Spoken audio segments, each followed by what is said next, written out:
మరో ప్రజా ప్రస్థానంలో భాగంగా షర్మిల ఉరవకొండ నియోజకవర్గంలోని తాట్రకల్లు తాండను సందర్శించారు. తాండ మహిళలతో మాట్లాడి వారి సమస్యలు తెలుసుకున్నారు. తమ తాండకు రోడ్డే లేదని ఓ వృద్ధురాలు చెప్పింది. రాజన్న రాజ్యం వచ్చే వరకు ఓపిక పట్టాలని షర్మిల వారికి చెప్పి ముందుకు కదిలారు.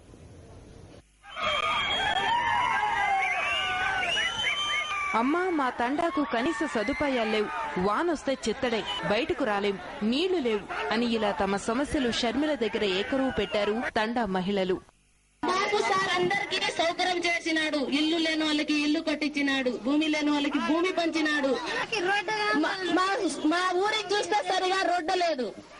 మా ఊర్లో ఆటోలు తిరిగినా కూడా కొంచెంసేపు కరెంటు కూడా సరిగా ఉండడం లేదు. వైఎస్ఆర్ లేనప్పటి నుంచి మా ఏ సౌకర్యాలు కూడా లేవు మేడం.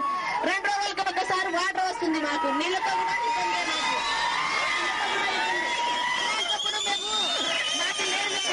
సార్ ఉన్నప్పుడు అన్ని పనులు చేస్తా ఉన్నాము.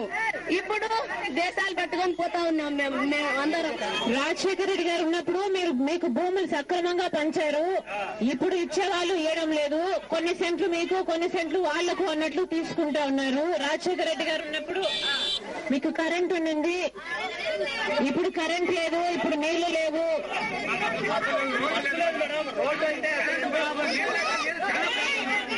ఓపిక పట్టండి అమ్మా, ఓపిక పట్టండి. జగనన్న వస్తాడు. జగనన్న ముఖ్యమంత్రి అయినాక మనకు రోడ్లు, బస్సులు, నీళ్లు అన్ని చేస్తున్నారు. తండాలో ఓ పాపకు విజయ అని పేరు పెట్టారు షర్మిల.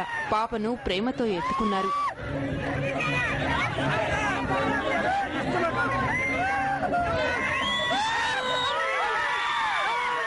తాట్రకల్లు తాండాలో సమస్యలు, కుమ్మక్కు కుట్రల గురించి చెప్పిన షర్మిల అక్కడి నుంచి గంజికుంట తాండా వైపు కదిలారు.